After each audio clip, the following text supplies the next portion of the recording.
The corrupt have been busy since our playing of Play for Pay. I told you that deposition would open doors, and they're going fast to close them. Friday, John Friedman was given a dismissal after 1 year of hearing nothing from a federal judge. Remember John Friedman, who would have given you the banking department of New Hampshire, Alex Walker, and U.S. Attorney Kakavas, who would have brought the banking department of New Hampshire to justice. Now, what you're about to hear is the radio show that myself and George Lambert attended.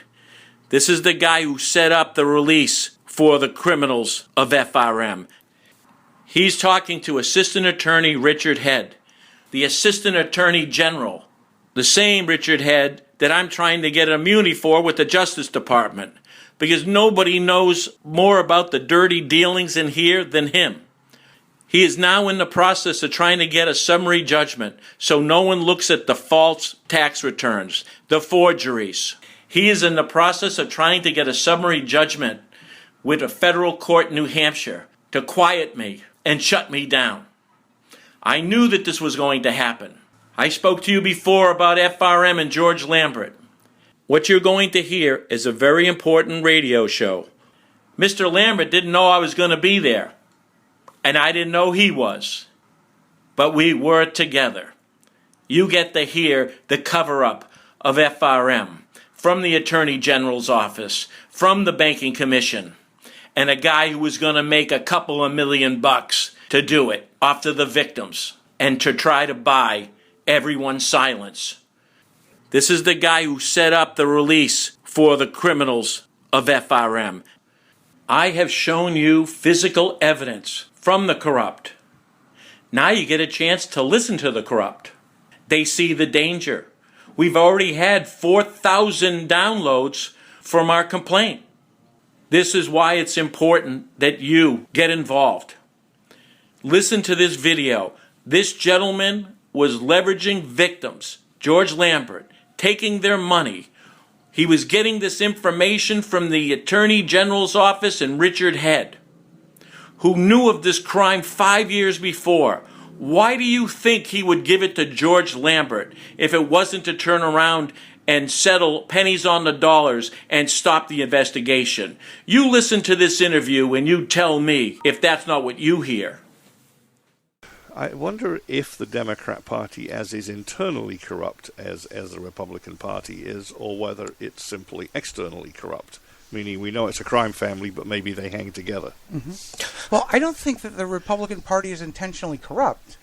I think that they are trying to each serve their own little fiefdom. And what we don't have is the coordination to say, what's our way to win together? Right, which comes down to some of what's going to end up going on this next couple of years. There are organizations out there, such as the 603 Alliance, that are trying to help the Conservative Party pick a candidate conservative enough to get the grassroots excited. Not scary, just conservative. I wish we'd done that in the last Senate race. Right, and if we did that, or if we succeed in that move, then the chances are that the Republican Party will win too. But if the Republican Party insists on picking losing candidates, insists on ignoring the grassroots, eventually the grassroots will say it's third-party time. And everybody says that's the worst way of doing it. And I don't just mean the establishment types. You know, even ultra-conservatives like Richard Viguerie say taking over the party the right way is the way to do it, not trying to create another one, because that will splinter the vote worse. But ultimately, if we don't have the party responsive to its own grassroots, we are going to have an untenable situation, and nobody is going to be enthused to vote for the candidate that comes out at the end of the process. Well, I think this is going to tie into what we talked to Mike about in the next segment, and why you're running for governor. I am. And one of the problems isn't just that the party politics, but the way the party politics is tied to state government and the corruption that goes on with the little families that are in charge of everything around here. And we'll dig into that, because if we want to have the thing between you guys later, that's fine. But what you have to tell us about, and you've been talking about it for years now? Years, okay? And this really needs to keep coming out, and we really need to talk about the people at the top, in the AG's office, in state government, in the political parties, and their connections It's a business. It's a business. They're all corrupt. And we want They come out of 2 law firms. Yeah. I mean, the house is on fire. We're talking about arranging the furniture. I mean, I have hard evidence right through, even with George here. Yeah. Unless, George, you want to tell everybody you weren't getting 20% from the victims. Actually, there was an offer made to me to be a to be the potential lobbyist for one of the families and potentially others, but I didn't force anyone. Well, we can talk to all the families. You can go They ahead. said 20%. And George Actually- said, I don't know if I can trust you. I don't have a handshake. I don't have a contract, maybe a handshake. You know what we can do? We can just line up about 40 of them. I already talked to them all and go through witness groups, right? George, And don't bullshit. We I'm had not, this conversation. You know Richard Head's notes? You know, the one that knew about the Ponzi scheme in 2003. You know who gave them to me? This guy right here, George Lambert. You know, Richard Head's trying to get a summary judgment on me now on a forged tax return, right? How'd you get those notes, George? From the AG's office. I went and asked him for them. Oh, you went from asking. It only proved that the Ponzi scheme that they knew about at the AG's office and the Banking Commission in 2003. How's that? And do you know why we have those and why George gave them to me? Because it would have given them evidence to overturn FRM, give them pennies on the dollar with the explanation you are not to carry this forward. Do not investigate. George, we had that conversation. In fact, you told me to shut up and we had 12 votes. Or are you going to call me a liar? I actually believed we had 12 votes. Oh, you bet your ass you had 12 votes because it was fixed. That's why. What was fixed? The vote was fixed. How did he know the 12 votes already? I am telling you what this is. And that document, by the way, George, you might be laughing. It's with the Justice Department right now. And I put the case number up on the Internet. You know how many hits we had downloaded the case number to go on to a complaint? 1,000 by 6 o'clock in the morning. Wow. My goal is 50,000, which also be a formula how to turn around and confront this corruption. So you talk about grassroots, right? Yeah, this is the root corruption. of the problem. To get to the corruption, we can't use. I don't think we can use. Obviously, the state, the government, the court system. Not one person in this state, which is why it's open for business. Bill Shaheen is part of this with Gene Shaheen. Yeah. Who do you think put Hassan in? Hassan told herself she owes a career. Ayotte came from the AG. Who do you think covered it up? Right. They wanted this to go away. I've only had a dozen death threats. You can only see how on the Internet. How do we get around the state court system, though? Department of Justice. Okay. And guess what? I have a case number there. I got 3 state immunities going on right now, high-level officials. That's right. And if I can get them immunity and get them to turn around and I sign a release, we're going to find out everything. This is so important because we talk about every court case, from vote fraud to everything. It's all screwed up. And right down to the police. Every one of them is leveraged by the other. Why do you think these guys get in trouble, then get off of trouble, over and over again? You don't think they may know something? Look at Hildreth. All he said was, if I go down, the governor goes down. He gets a 1-bedroom apartment in Kansas City. Now, why do you think he's there? Right. I only found him. Yeah. Yeah. He's in Kansas City? That's right. 1-bedroom apartment. We're going to have to dig into that a little bit. We're not talking about a 1-bedroom apartment with bars, are we? No. But we should be. He only had 2 of his brothers on the Ponzi scheme. You think that? And then turned around and think about this. The prosecution of FRM was done by John Kakavas, who only did work for me. And I went this close and told him I was putting his ass in jail. You can ask him. He prosecuted FRM. You know who was the defense attorney for FRM? Mark Howard, his business partner 3 months before. And for the 8 years before that. If you're going to commit a crime, you better hope your best friend's on the other side. And that's what he had. Yeah, that's corruption. There is, and it's not just this issue; it's everything. This whole state. We've talked to people, national guests who write for, they talk about the way the court system works in the state. They talk about how everything from civil asset forfeiture all the way to the state suing gasoline companies, petrol companies for stuff that's in the water that they said to put in the gasoline or whatever, And it's just... And you mean when MBTE was mandatory exactly. until they found out it leaches and then they sued them all. And it's like, you told us to put it in there, and now you're suing us for putting it in there. And it just... I can't tell you how many businesses that I speak to. U.S. Springs were just one. They had a $70 million contract annually with the UN for water.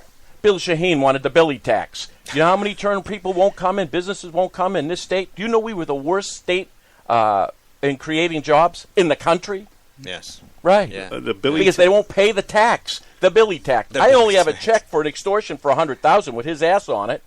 Excellent. Excuse me. Billy tax. Oh, that's okay. We're not FCC regulated. Good. So it's the Billy tax because we talking about the business enterprise tax? Bill Shaheen. Yeah, I know. Shaheen and Gordon. I know. Gene, you want to do business in state? Listen, I wanted to put up a sign. Only cost me $100,000. Oh. Right, and I have the check. And they said if you cash it, it's criminal. Mm-hmm. Right. Now, I have it, and so does the Justice Department. And I only have a controller who worked for me for 30 years. Her husband got in trouble for child molestation. Shaheen leveraged him. Right. You can have your 3 daughters be taken away from you, your husband goes to jail, or you can work for us. Now, what I'm saying is in court documents. Right. Bill Shaheen. Mm-hmm. So we're going to, this is, we're almost at the end of this segment, but we're going to go into, I want to ask you, well, I'll ask you in the next segment since I'm all out of time, but I don't think that's federal court case is going to get much traction until we have somebody in the White House who will actually not try to get in the way and defend the Shaheens, right? Well, we can't do it. I'll tell you why. Ready? Every president-elect goes into these states, and you know what they seek out? The power brokers. Mm-hmm. You know what the power brokers are? Generally the guy who's the most corrupt. Guess what? I mean, who do you think Hillary Clinton's campaign manager is? The same one Bill Shaheen and Gene had. All right, we're going to get into this in a minute. Stay tuned. We'll be right back. We'll be right back. Yep.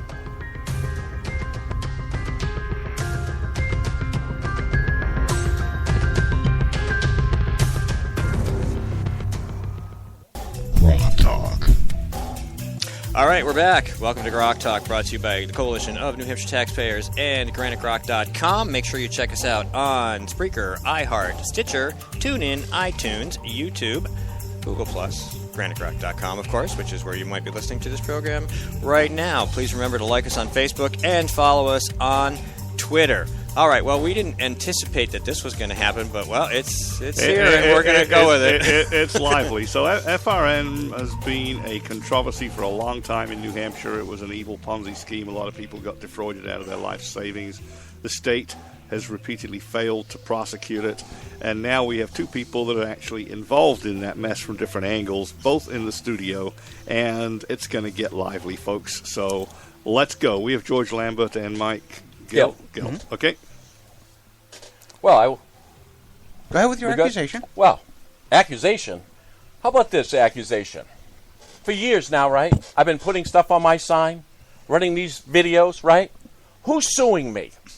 Name one person who's suing me. Name one person who says I'm lying. When I said Shaheen ran the Ponzi scheme, Shaheen put Hildreth in. Hildreth had his brothers on it. Gallagher was Hildreth's best friend who was protecting him. Now, George, I made it very direct. I ran victims group now, didn't I, with these FRN people? And didn't I go there? Have I charged them anything? Said I was going to charge them anything? I have no idea. Right. How about this? Who's worked closer with them than me? Probably no one. Right. So, you know, I have sat down and talked to them. I've seen them cry. I've seen them not have money to buy teeth. I've seen all this. Mm-hmm. They all came to me and said that you were getting 20%. You came to them. No, and when I talked to Kevin Avard, who you were working with, had no idea you were getting 20%. Or is that not true? That was totally true. Oh, so why wouldn't you tell the state senator who was putting in the bill, who was sitting across next to you on the table, that you were getting paid? You think it might have hurt their chances knowing that you were going to pull 20% out? And think about this. What were you doing getting 20%? That was victims? The number they offered me. One family, not all the victims, one family said, you know, we would like your help, and if we recover money, we will pay you 20%, and we'll ask other people if they wanted to contribute. Doesn't matter. Oh, so we're having a fund for you. We're contributing with a nice big fat can around the victims and say, who wants to give George Lambert money? How about this, George? First of all, I don't believe you, and I believe that was the deal, and I think we can prove it. Go ahead. How about this? Nobody's proven anything I've done wrong, and I've proven everything I've said, which is why I'm not being sued by all these large law firms, which is why the banking commissioner, which I call as a crook, won't take my license, right? Because Furlow's an insurance defender. Now, why is an insurance defender from the AG's office, who I reported the Ponzi scheme to, and came from McLean? See? So, in other words, that is the case. How about just George? If we go with your side of the story, which is not true, it's completely immoral. How about this? Let's charge victims for recovery. You're running for an office. Listen, No, I'm not going to tell. No, that discussion happened after I lost my election, and they asked me to continue. Oh, they asked you. Now, why do you think they came to you? You know what they came to me and said? George Lambert told us not to tell you, in particularly. No. And they said, we feel uncomfortable with it. Listen, you said no. How many people you want here next week? All right. I wish I had room. Yeah, like I said, we're going to have to schedule it a couple of weeks out to give them a fair showing. Yeah. But let's give George a chance to talk for a couple of minutes, Mike. I understand you're wound up. Hey, listen, George can say everyone. Listen, let's have George talk.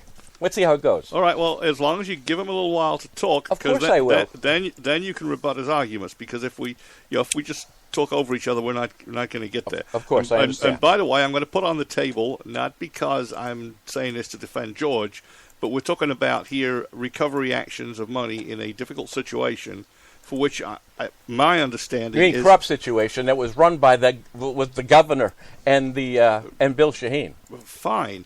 But regardless of how it was done, when you have a legal suit to recover money, typically the attorney is not doing it totally pro bono, and usually there's a contingency fee that says... Right, but who's the attorney here? Well, okay, that says if I lose, it's my cost, and if we win, I get a small take. And I'll be perfectly frank with you. Most big firms that get into this stuff... It's illegal. ...are looking for 30%. It's illegal. He's not an attorney. He's not a lobbyist. So you can come to his aid all you want. All right, no. Like I said, I'm just putting that on the table as the fact that recovery actions typically involve... Let's take the money from the guys who commit suicide. Oh, we can't get them. Well, there was 3 the other last year. But go ahead, George. Right. So now let's give George the floor for a minute to explain... Absolutely. Or to tell us the sequence of events and to explain what he's doing and why it's not illegal. I worked on getting this bill and support for this bill when I was running for Senate. I was very open and upfront about that. I went and saw the Attorney General, Richard Head, at the Attorney General's office. I collected material. I sent it out to everyone. When I was in the House... What material? I got Richard Head's notes. I got all kinds of stuff from the website. What did it say on his notes? It said all kinds of things. Well, did it say about the Ponzi scheme and FRM and how they all knew about it in the Attorney General's office? Let's not call it material. Let's call it what it is. Go ahead. After I lost my election... What was in the notes, George? All right. So let's. Well, wait a minute. Hang on. Let's stipulate a couple of things here. So there was a Ponzi scheme running with the knowledge of those in state offices and state law enforcement who should have been shutting it down. Well, he got the notes from the AG, so they had it in 2003. So, yeah, from the attorney from the Banking Commission. So when we call it material, I mean, hey, listen, this is a piece of paper. What's on it? So let's find out. George, you did read the notes, right? What did because I still have the notes, and so does the Justice Department. What does the note say, George? I told you that the notes, the handwritten notes from...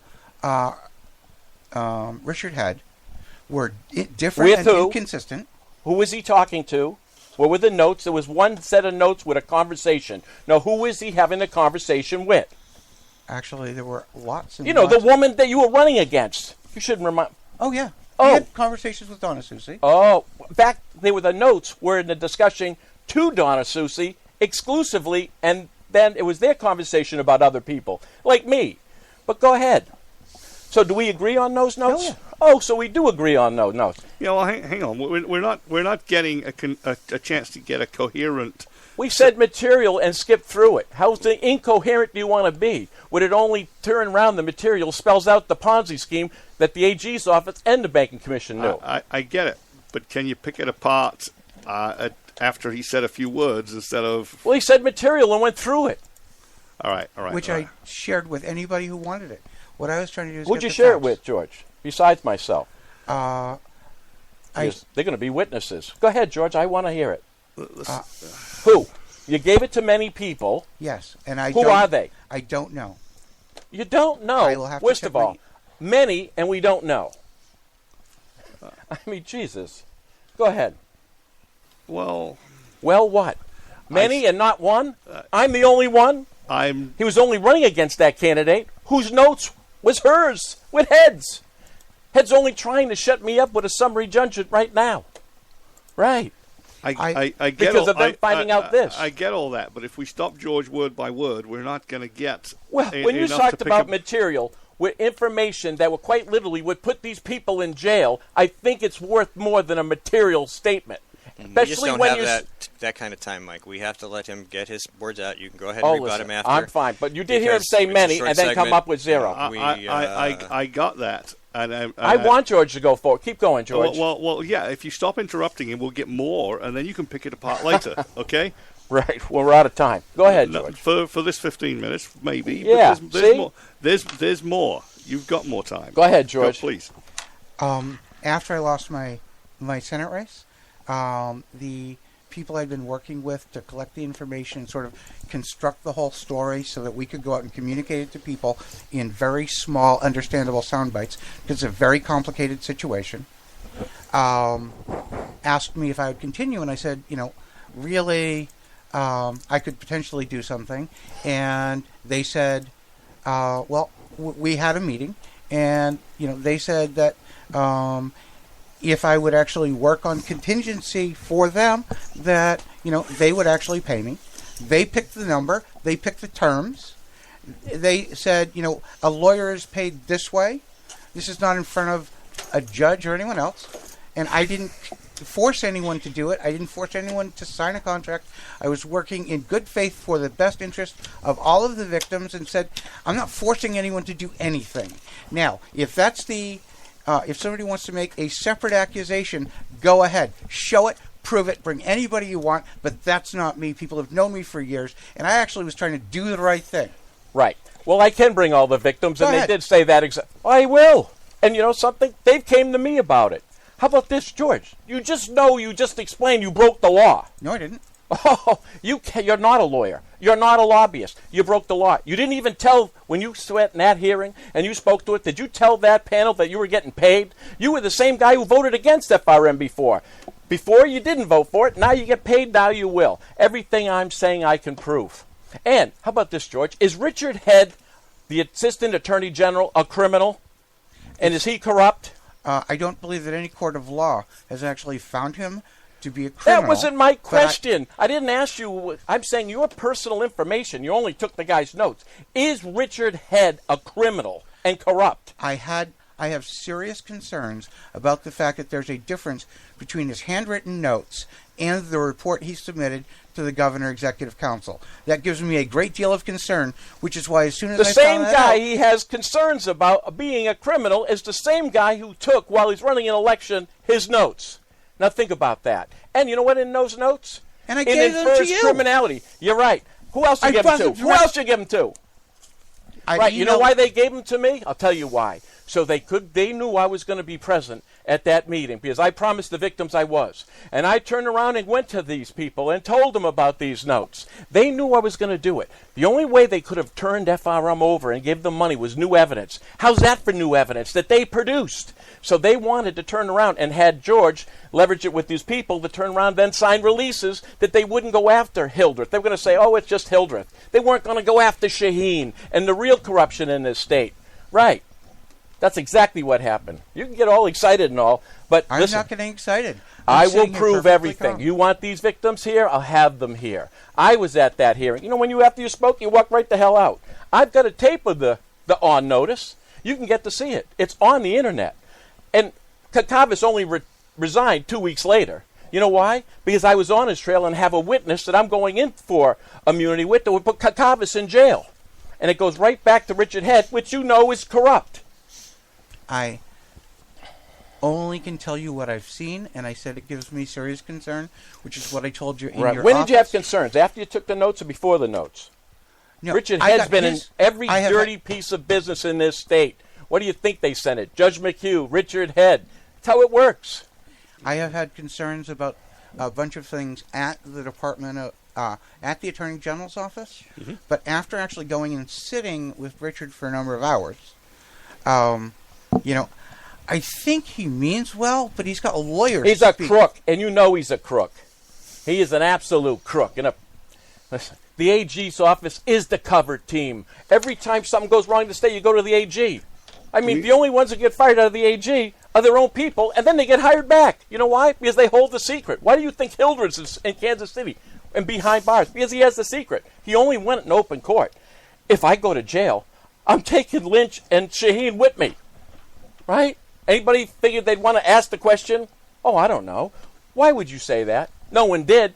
They tapped him on the ass and said, oh, he plays Dungeons & Dragons 7 hours a week. The whole prosecution was corrupt. Alex Walker was part of it, my personal attorney. That I'm the one who brought the Ponzi scheme to him. And you know who I brought the Ponzi scheme to?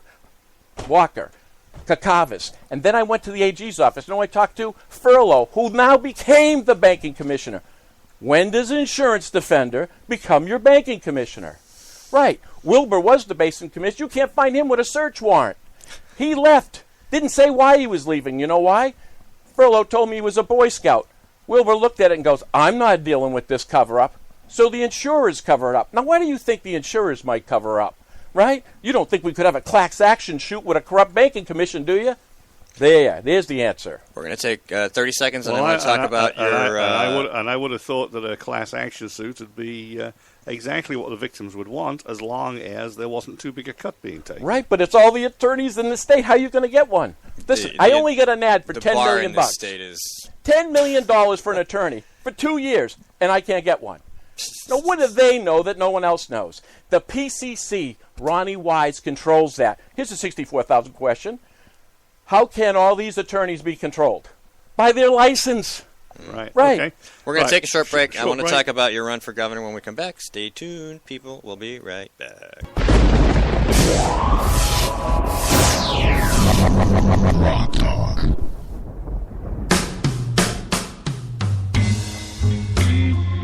All right, this is GrokTalk. Another time. Hey. All right. Whisper. All right. Mike's running for governor. Well, he brought up another case in Pennsylvania that I want to talk about because it's kind of been a corruption-based morning. And it's going to be a corruption-based campaign. It is good. Okay, so Pennsylvania, you were talking about when we were on the break. I was the world champion in horse racing. Mm-hmm. Won more races than any man's ever lived. You know, so in other words, I'm not this guy who fell off the pumpkin truck, right? Had the largest brokerage firm in the country too. In Pennsylvania, 2010, I noticed jockeys pulling horses and so forth. I went to the feds and so forth. This was going on. It turned out to be one of the biggest organized crimes syndicates in the country. They issued 3 weeks ago 50 target letters in Pennsylvania. Mm-hmm. So, and then it went into, I don't know if you noticed, but the mayor of Harrisburg, for 32 years, just got taken off to jail. And now all these judges are coming forward. And what I was trying to tell people is the corruption in multiple states like this. And Pennsylvania was paying people off. Mm-hmm. In fact, while they were being investigated by the FBI, Penn National turned around and got a racing license in Massachusetts. Now, who gets a racing license when they're under indictment? They do. You know why? They bribe. Mm-hmm. They pay people off. And you know something? You see Rockingham here? Who do you think's going there, and who do you think's getting paid? That's right, Bill. I name names. Mm-hmm. No one makes a move like that. But what I did was I uncovered this, which in itself would have seemed impossible when it came in. You can read all the articles. In fact, I was on E60 on ESPN, the most hated man in racing, because I was only telling them they were all cheating. Right. So here's the plan, to take something so large that is getting national coverage, and I'm going to drop it right on top of this state. I said, you think that's corrupt? Here you go. Here's state corruption. See now how you that said money? Jockeys pulling horses. What does that mean? The jockeys were cheating and fixing races. They were betting money through a wire service to Singapore. You know that guy Zayed and all of a sudden had problems with people in Singapore? They used Penn National Wire. It's an illegal betting thing. That's why they couldn't sue him. Right, they could shoot him, but they just couldn't sue him. And that's what I found. And they used the same wiring system to bribe people. Mm-hmm. And what I'm saying in Pennsylvania is happening right now. This is why I brought this up here. This is why I timed this. I have that breaking national news to show them the state corruption. And that's what happens. Industry, politicians. Pennsylvania was open for business. But I can tell you this. From top to bottom, I will put the corruption in this state that trickles to mass. I've got 8 federal judges that if I get these immunities, they go to prison. Mm-hmm. 8. And this is kind of the cornerstone of your run for governor. It is. I turn around and I will So now let's lay it out. Well, the first thing is I was a businessman and a father. That's really what I am. I had no intentions to be a politician. I only went to the governor, the AG's office, and figured, it's them. So, and it's not like I haven't cried for help, and it's not like I haven't put it out there. So here's the choice. I turned down $50 million on the internet. So here's the choice. If we turn around and just ignore this and walk away with the money.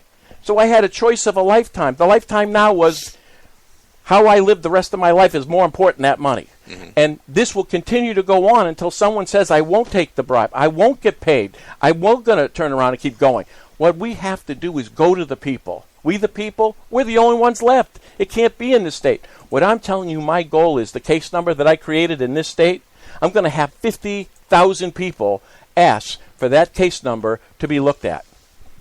50,000. So if we have 50,000, they just might have to be forced to look at it. And believe me, if they look at it, I mean just a peek, they all go to jail. Why do you think I'm getting immunities now? It is shocking. When Richard Head comes out of the wall, you know, listen, what do you think I'm getting one of the immunities for? Dickhead. Right. And he's trying to summary judge because they know I'm close. Desperate people make desperate moves. What we have to do is have people understand how close we are. Mm-hmm. I mean, what do you have? Live free or die? If you don't have injustice in the courts and your politicians, we only asked our children to go to war. To fight for what? Honor and justice? When the people are corrupt there. Shaheen, target IRS and so forth, I'm dealing with all this. What do you think she got in trouble with? For targeting your enemies with the IRS office. Mm-hmm. Right? Yeah. Given the, what's the word I'm looking for? Given the altitude of this, I know you said you've had death threats. Listen, my death threats are on the internet. Are they? Yeah, well, that's what we would do. That's what anybody would do if they got them. Because the first thing you do is you make them public and you go, look, this is what I'm. Well, first thing I did was go to the FBI, Mass and New Hampshire. Yeah. They only attacked me in Bedford, almost attacked me. Mm-hmm. You know why? They're not going to touch that evidence. You know why they almost attacked me? Because they wouldn't take the evidence. They asked me to go through a metal detector. I took my phone, threw it across the metal detector, and the guy caught it. I got his fingerprints. Right. That's how bold you have to be. Listen, I said this too. You know how to live in hell?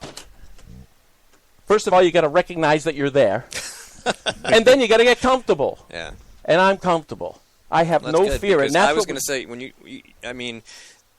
we see presidential candidates, we see a lot of high-level people in politics and government.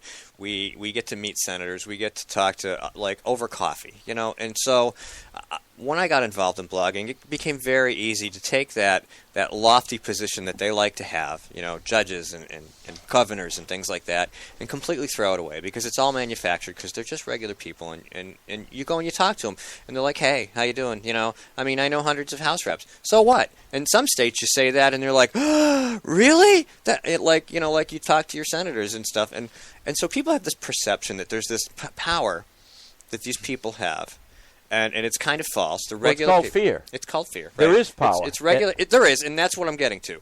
Because, on TV, you see senators who are pulling strings to get people executed. You see all this crazy stuff, and not everything on TV is real, but that power is real, and those people are intimidated by anybody who poses a threat to that power. And so you're doing that. And these text messages that threaten my children's life, tell me where they are, how they're going to kill them. Yeah. Also said that he works for these people, that the state of New Hampshire is corrupt. His name is Ted Little. I even know who it is. He was one of my attorneys who were working for them. You see in the text messages, he's flying his kids to California before he comes forwards. Mm-hmm. Right. So in other words, there's enough evidence.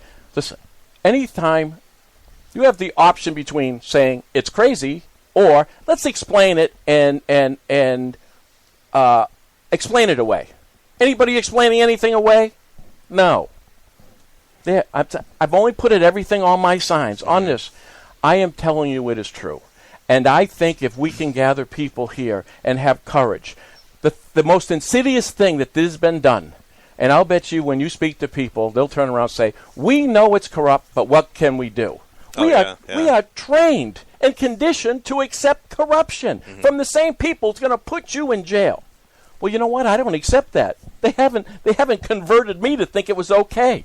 And if we get enough people behind us, and that's the basis of running for governor, is to turn around and unite these people. You say grassroots. The grassroots and commonality is that people know it's corrupt, and they know the truth. They know I'm saying the truth. I see it in the comments. You know who I have issues with on the blogs, and I put them out for you, so if you guys look at it.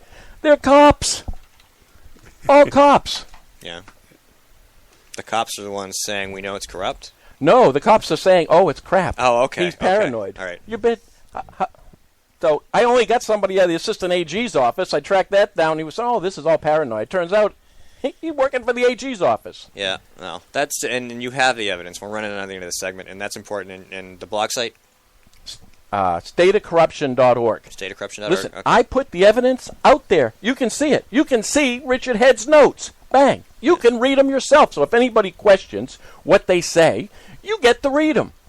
Are there any national legal groups at all interested in this? I know, I have 2 presidential candidates interested in this. Oh, good. Right. One I've been working with for 6 months. You know, they want to see where this falls. Oh, and if it looks like they come in for a hero, then they really scoop in. Well, of course. I haven't taken their money, and I haven't taken any of the help yet. But I can show you a phone where they keep calling me. That's important. But and that's another thing about the election year and running for governor. There's a lot of focus on the state. There's a lot of media in the state, so the timing's really good. You have the evidence. If you have the people, I mean, this is the time to do it. And so that's a really great way to bring it Which is why I'm right here. Right. There's the strategy. And as that's going down in Pennsylvania, for the little extra understanding what I'm doing, it's all coming to the same place. We got about a minute. Now, I seem to remember reading initially when you first started becoming public about all this stuff, about something with racing, but it was down in Kentucky or something. I don't remember if I read it wrong. Pennsylvania. It was all Pennsylvania. It was all Pennsylvania. Okay. It was only the Genovese family. Now, what I'm saying is I caught wires coming up here, right? Posted them. Do you remember about a year ago, the front page of the Boston Globe, 3 people from the New England Costa Nostra. Not my words, them. Do you know I had all 3 in the wire transfers from Penn National up here? They own nudie bars. Yeah. Also bookies. Oh, yeah. Right. Yeah. All right. Well, thank you, sir. Things that are over the border in Massachusetts because we don't allow them here. Listen, Massachusetts doesn't have anything on the corruption of New Hampshire, but they are blood brothers. Yeah. And you can't work with one without working with the other. I found that out. Well, I'm sure there's something going on when certain types of businesses are on one side of the border and certain types are on the other because of the way the taxes and laws work out. Well, it depends how much you have to pay. Bill Shaheen's a little greedy. Well, I definitely want to talk about him. We're out of time. We're going to have our next guest, James Simpson, author of Red Green Axis. We videotaped him a couple days ago talking about his book. We're going to have him on to talk about refugee resettlement. Gentlemen, Mike, George. Thank you. Mike, hi. Thank you very much for coming in. You talk too much. All right. Stay tuned. We will be right back. We got to make a phone call.